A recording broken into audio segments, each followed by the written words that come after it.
All right, everybody, welcome back. Episode 3 of the Jordan McCabe Podcast.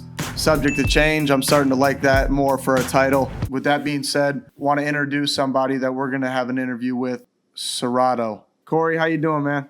What's going on, man? Corey's not the name you really go by.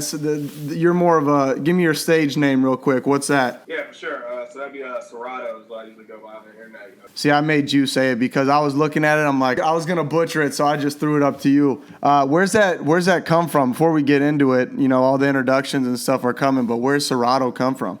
It's actually Italian. It's short for Spenserato, which is living carefree. So we just shortened it down to make it. So it's Italian for living carefree. I love it. People, you know, are watching right now and can see the stuff behind you, which I think is awesome. I don't know if I appreciate you coming on my show, showing me up, because I'm sitting here.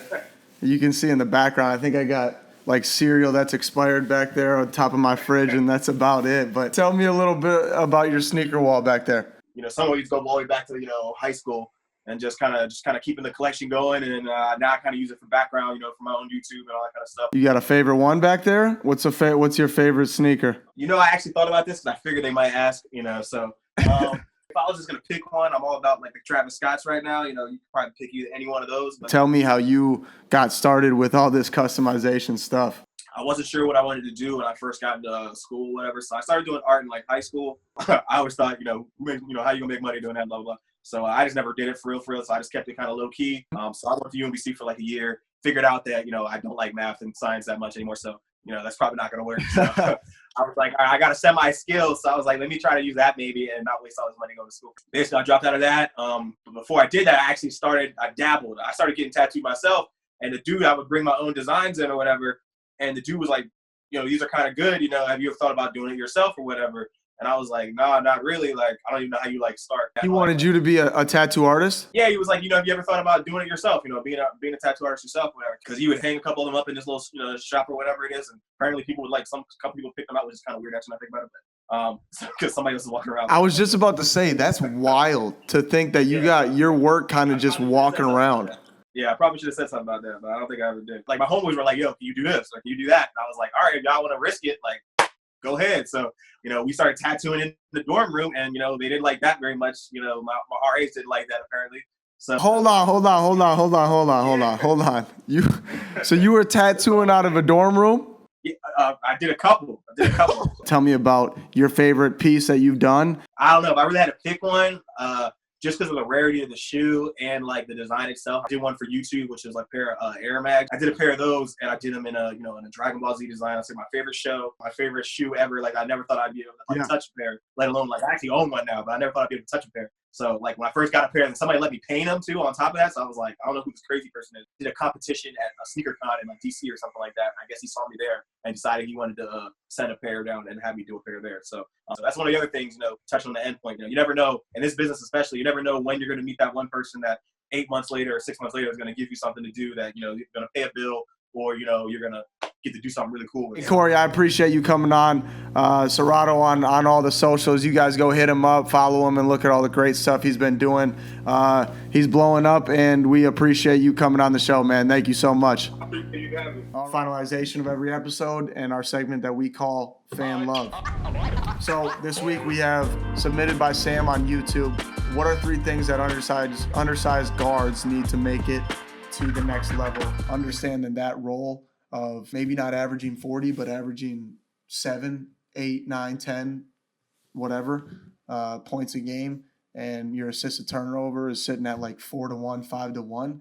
Those are guys that may not always show up. Like, I think of a Kyle Lowry, not always going to put up the craziest numbers in the world, but he's got a ring. He's got an NBA championship. There's articles written about how Kyle Lowry affects a game compared to other people, and it's insane.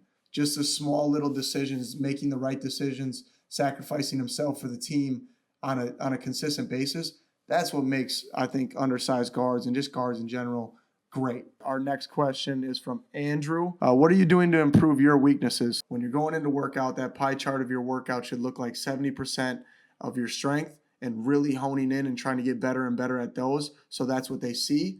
And then that GM that's looking at you now sees that's your strength, and that 30% that you work on your weaknesses. For me, like you talked about, athleticism but I think you hit on, change of direction, which I would say lateral change of direction, defensive stuff, all those concepts. If I work on 30% of my day every single day, now I'm working to shore up those weaknesses so that my strengths can be even further, highlighted when I am out there playing. So that is the answer on that. Our third question here, submitted by Red Pickle 112 on YouTube. Why do you pick WVU over every other college that offered you? I want to share just a quick story about how I knew I made the right choice. And I can remember vividly working out with one of our recruits.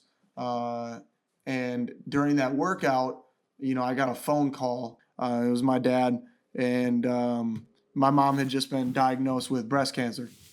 So obviously that hit me harder than anything's ever hit me in my life, being that my mom is a rock for me, somebody who's done so much and is the best person in the world. And we could have a whole episode, and maybe we should. And Hug sits down and talks to me and uses, his connections and everything that he's done. You do feel helpless when you get that call. And my mom is on the first flight out to Morgantown because of Coach Hugs, and meeting with a doctor here at Ruby. And I'm not going to disclose her name, but this doctor is phenomenal. She's amazing. She sat down with my mom, talked about different options that she had. They went through with the surgery and everything's well. And fast forward to a year later now, she just had her checkup and she is completely cancer-free as of right now, which is amazing. All the people that ask me, why WVU? I wish I could just kind of take that recording of 48 hours or 24 hours after finding out probably the worst news that I've gotten in my entire life, and how much of a family, we became through something that was very difficult. Like Sierato said in his interview, stop saying no to everything. Stop giving yourself an excuse. Stop finding reasons to not go out and do something. We all have ambitions. We all have ideas. Maybe it's just safer to continue what I'm doing. But then again, you may not be fully happy with what you're doing. So stop saying no, start saying yes. And those connections that you make are going to continue, to compound like his have, and take you to places you might have never expected yourself to go. So go out there, have a good week. I appreciate you guys listening in. Go do stuff. Be nice. Be kind to one another. I love you, and we will see you next week. Come on. Where else do they really be chilling with the athletes, hanging with the athletes, eating with the athletes? I'm waiting. It's overtime, the big O, So check out the rest of the videos right here and subscribe.